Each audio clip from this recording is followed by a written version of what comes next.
Radhe guys, स्वागत है आप सबका मेरे यूट्यूब चैनल जिसका नाम है श्रीजी। आज का जो हमारा टॉपिक है वो शुरू हो रहा है रिसर्च टूल रोल ऑफ प्रमाण एज रिसर्च टूल्स। तो प्रमाण का क्या मतलब होता है?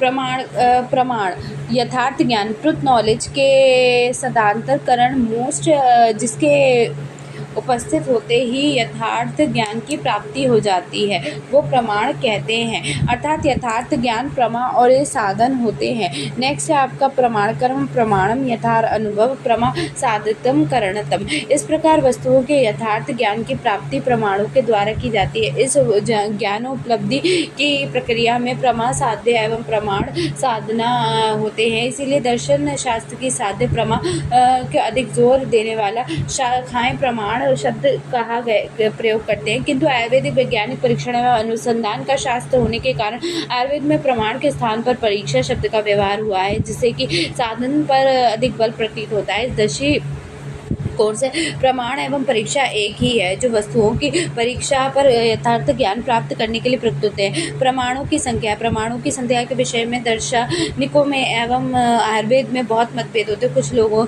कुछ 10 प्रमाणों तक को मानते हैं, जो निम्न तालिका से स्पष्ट किया जाता है। चार्वाक प्रत्यक्ष, जैन बौद्धिक में प्रत्यक्ष और अनुमान, सांख्य और योग में प्रत्यक्ष अनुमान और शब्द, सुश्रुत न्याय में प्रत्यक्ष अनुमान एवं शब्द उपमान, चरक ने प्रत्यक्ष अनुमान आप्तोपदेश और युक्ति, प्रभाकर ने प्रत्यक्ष अनुमान आप्तोपदेश उपमान या अर्थ उत्पत्ति, वेद भट्ट मीमांस वेदनवत अनुपलब्धि और अभाव। नेक्स्ट है आपका पौराणिक संभव और ऐतिहासिक। नेक्स्ट है आपका तांत्रिक में 8, यही जो ऊपर के 8 हैं और उसके बाद चेष्टा है, उसमें अन्य ये जो 9 चेष्टा को मिलाकर और परिशेष। ठीक है, आयुर्वेदिक मुख्य तीनों ही प्रमाण आप्तोपदेश अनुमान को मानता है, परंतु यह एक स्थान पर युक्ति को भी प्रमाण मानता है। त्रिविधम खलु रोग विशेष विज्ञान भवंती तद्धिता आप्तोपदेश प्रत्यक्ष और अनुमान। ठीक है, नेक्स्ट है आपका द्विविधम प्रमाणों में आप्तोपदेश के पूर्वकालिक ज्ञान उपलब्ध होता है और उसके बाद प्रत्यक्ष व अनुमान परीक्षण के लिए प्रयुक्त होते हैं। अर्थात प्रथम आप्तोपदेश से व्याधि को बताते हैं, उसके बाद उपदिष्ट व्याधि को प्रत्यक्ष और अनुमान प्रमाण से कहे गए लक्षण आदि को परीक्षण कर व्याधि का निश्चय करते हैं। अतः परीक्षण के लिए वस्तुतः 2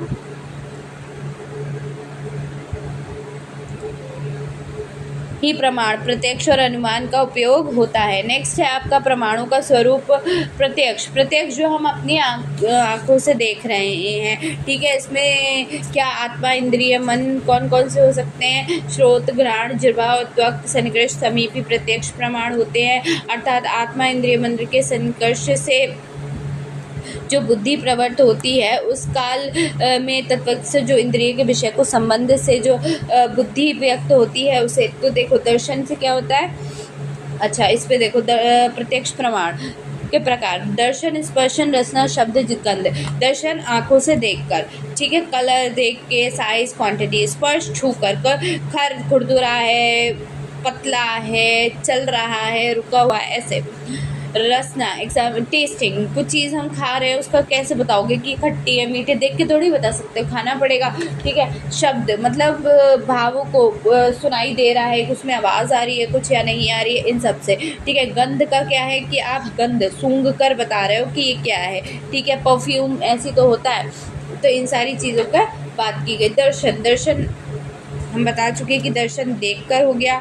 ठीक है, अनुमान प्रमाण क्या होता है? आप तो देर से बताई हुई उपदिष्ट व्याधि का अनुमान से ही परीक्षण किया जाता है। प्रत्यक्ष प्रमाण की तुलना से इसका ज्ञान का क्षेत्र विस्तृत है और परीक्षा का ज्ञान करते हैं। अनुमान, अनु प्लस मान, इन 2 शब्दों से मिलकर बना है। अनु एवं पश्चात एवं मान, इसका शब्द ज्ञान के इंगित किया गया था। अर्थात लिंग को प्रत्यक्ष देखने के लिए लिंगी वस्तु का दोष रहित ज्ञान जिससे होता है वह अनुमान होता है। अनुमान प्रत्यक्ष से आश्रित होता है। प्रत्यक्ष पूर्वम त्रिविधम त्रिकालम च अनुपृत, अर्थात जिनका पूर्व से प्रत्यक्ष कर लिया उससे 3 प्रकार का तथा तीनों कालों का अनुमान जिससे किया जाता है उसे अनुमान कहते हैं। नेक्स्ट मैं आपकी बात करूं तो क्या है कि अर्थात जहाँ जहाँ धूम है वहाँ वहाँ अग्नि है। इस एक साथ के नियम में व्याप्ति कहते हैं, अर्थात धूम व्यापक के अर्थ का एक अधिकरण में रहना ही व्याप्ति है, और पक्ष में रहने वाले ज्ञान को संग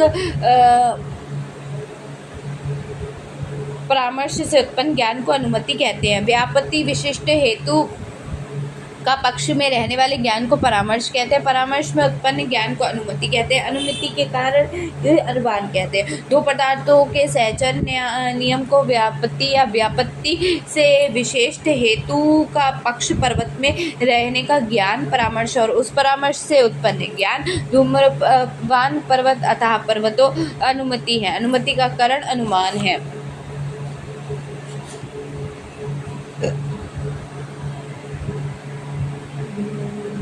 एक ट्रायंगल है जो कि पक्ष, साध्य और साधन यानी कि लिंग। तो क्या है, हेतु लिंग, पक्ष है, पक्ष धर्मता, ठीक है। उसके बाद क्या है, उसमें अनुमति आई तो क्या हुआ, साध्य लिंग, उसी से व्यापत्ति हुई तो फिर हेतु लिंग पे वापस आ गया, ठीक है। पित्ताशय शोथ क्या है, साधन, बॉस साई इन, ठीक है। रोगी शरीर में हुआ, पित्त उपशय शोथ से हुआ, ये साध्य व्याधि है, ठीक है। उसके बाद ऐसे ही पर्वतो बहिन पक्ष साध्य है, धूम्रतत्व पक्ष व लिंग साध्य है, यत्र तत्र धूम तत्र तत्र विनियता मनसा लिंग साध्य है, पक्ष लक्षणों ज्वरमान पक्ष साध्य है, संतावत पक्ष साध्य लिंग है, और यत्र संताप तत्र तत्र ज्वर था ज्वर ग्रस्तो शरीर, ठीक है। इसके बाद प्रतिज्ञा पर्वतो बहिमान लक्षणों ज्वरमान, हेतु क्या है, धूमवात और संतापवात, ठीक है। उदाहरण यत्र तत्र धूम्रस्य तत्र ऋते तथा महान सम यत्र यत्र संताप तत्र तत्र ज्वर तथा ज्वरग्रस्त रोग शरीर। उपनय क्या है, तथा चायम, और निगम क्या है, पर्वतो बहिना, ठीक है। अनुमान दो ही अंगों व्यापत्ति और पक्ष धर्मा, इनमें व्याप्ति विशेष है, इसके बिना अनुमान की प्रक्रिया असंभव है। व्यक्ति के तीन मुख्य आधार है जिनमें तात्विक संबंध का निर्णय है। अन्वय, व्यक्तिगत, व्यभिचारी ग्रह।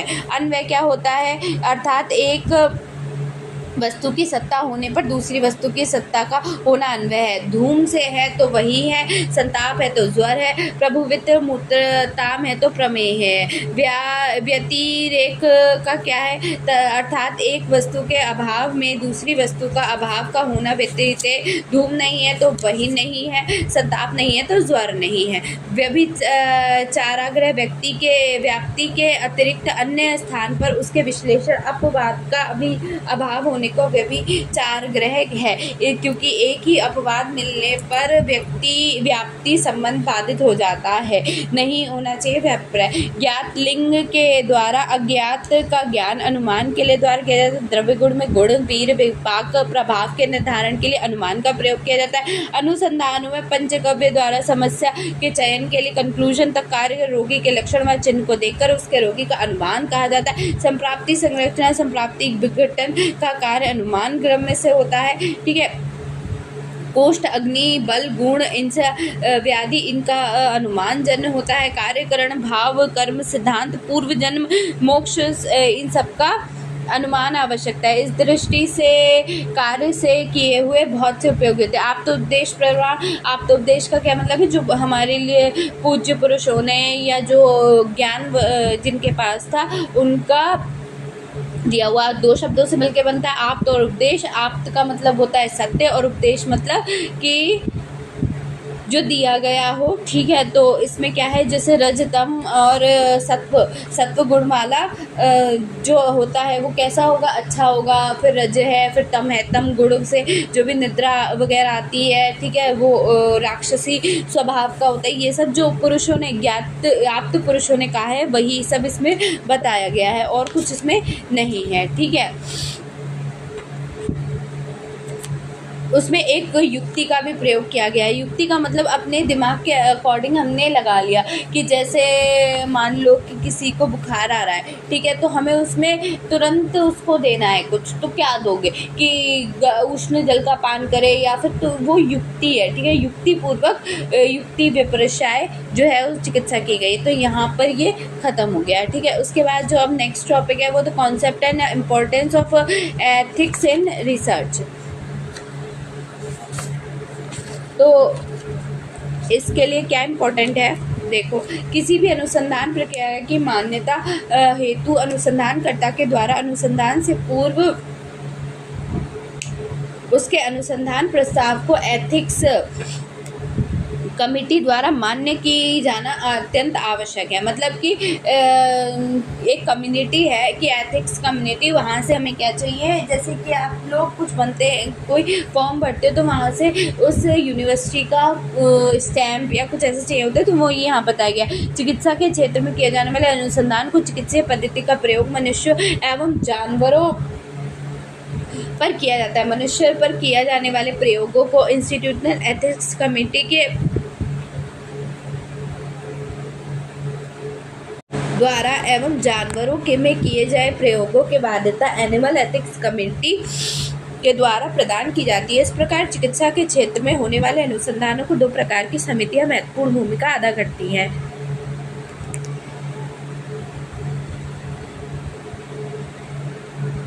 इंस्टीट्यूशनल एथिक्स कमेटी और animal ethics committee. Institutional ethics committee क्या है? IEC, ये एक ऐसी समीक्षा समिति है जो कि स्वतंत्र निकाय के रूप में कार्य करती है। इस समिति में जो सदस्य होते हैं वे दो प्रकार के होते हैं, संबंधित वैज्ञानिक क्षेत्र से जुड़े हुए जो कि वैज्ञानिक क्षेत्र, और दूसरे होते हैं जो कि वैज्ञानिक क्षेत्र से जुड़े हुए नहीं होते।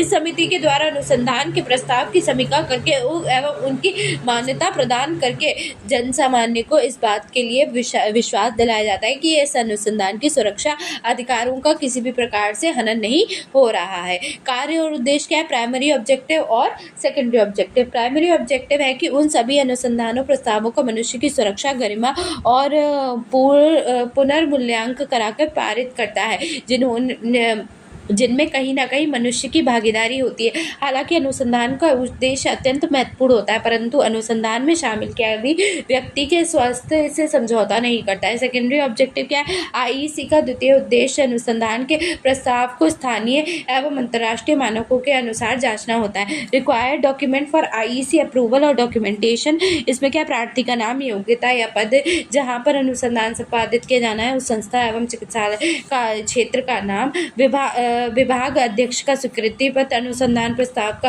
व्यवस्था पत्र, नैतिकता अर्थात मनुष्यों के स्वास्थ्य, गरिमा या अधिकारों से जुड़े मुद्दों एवं उनके समाधान का उल्लेख जो कि उस अनुसंधान के दौरान सामने आ सकते हैं। चिकित्सा क्षेत्र के अनुसंधान में सम्मिलित दस्तावेज जैसे प्रश्नोत्तरी प्रपत्र, फॉलो अप कार्ड इत्यादि, स्थानिक भाषा में भरा हुआ रोगी की जानकारी में संबंधित प्रपत्र, जो अनुसंधान संपादित किया जा रहा है उसे संपादित पिछले 5 वर्षों के समस्त प्रकाशन, यदि उस अनुसंधान से संबंधित किसी भी विभाग का मंजूरी पत्र आवश्यक हो तो उसके ही संकलन करें। अनुसंधान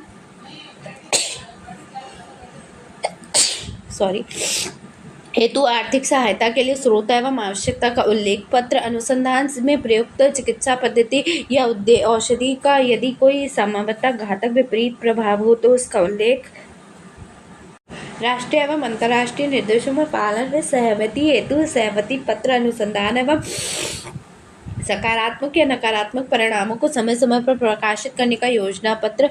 IEC स्वयं के सभी प्रधान सिद्धांतों जैसे स्वायत्तता, परोपकारिता, न्याय, अनुसंधान को आयोजित करवाना एवं उनकी समय समय पर जांच करके रिपोर्ट प्रस्तुत करना इत्यादि की निम्न नियमों का मध्यम करना, ध्यान रखना। इन्फॉर्म्ड कंसेंट प्रोसेस करना, सहमति पत्र, risk benefit ratio, distribution of burden and benefits, provision for appropriate conservatives.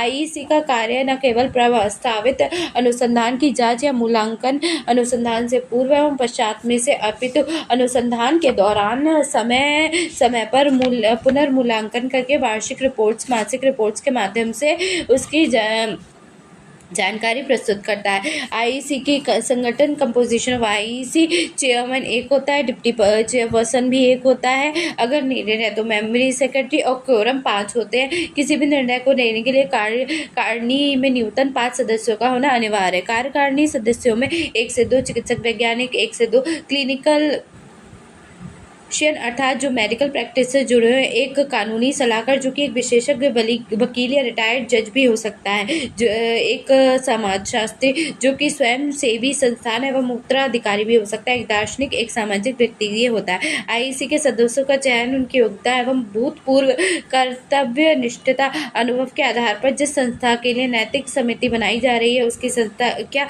प्रमुख द्वारा किया जाता है। उन सदस्यों का चयन देश के किसी भी सरकारी या गैर सरकारी संस्थान से किया जा सकता है। एप्लीकेशन प्रोसीजर क्या है कि नैतिक समिति द्वारा अनुसंधान प्रस्ताव को प्रेरित करने हेतु प्रार्थना पत्र सम्मिलित कराने की प्रक्रिया। अनुसंधान से संबंधित सभी प्रकार के प्रस्ताव एवं निर्धारित प्रार्थना पत्र के माध्यम से जमा कराए जाने वाले चाहिए। उपरोक्त उल्लिखित समस्त प्रकार के दस्तावेज के साथ संकलन किए जाने चाहिए। एप्लीकेशन फॉर्म्स जो कि उसके साथ संकलन सभी प्रकार के दस्तावेज प्रस्तुत प्रस्तावों को निर्देशक और सह निर्देशक द्वारा हस्ताक्षरित करवाकर विभाग अध्यक्ष के माध्यम से नैतिक समिति के समक्ष प्रस्तुत करवाया जाना चाहिए। अनुसंधान प्रस्ताव के नैतिक समिति के समक्ष प्रस्तुत करवाने जाने के लिए नैतिक समिति द्वारा अनुसंधानकर्ता, निर्देशक, सह निर्देशक के साथ एक मीटिंग निर्धारित की जाती है जिसमें कि अनुसंधानकर्ता को अपने अनुसंधान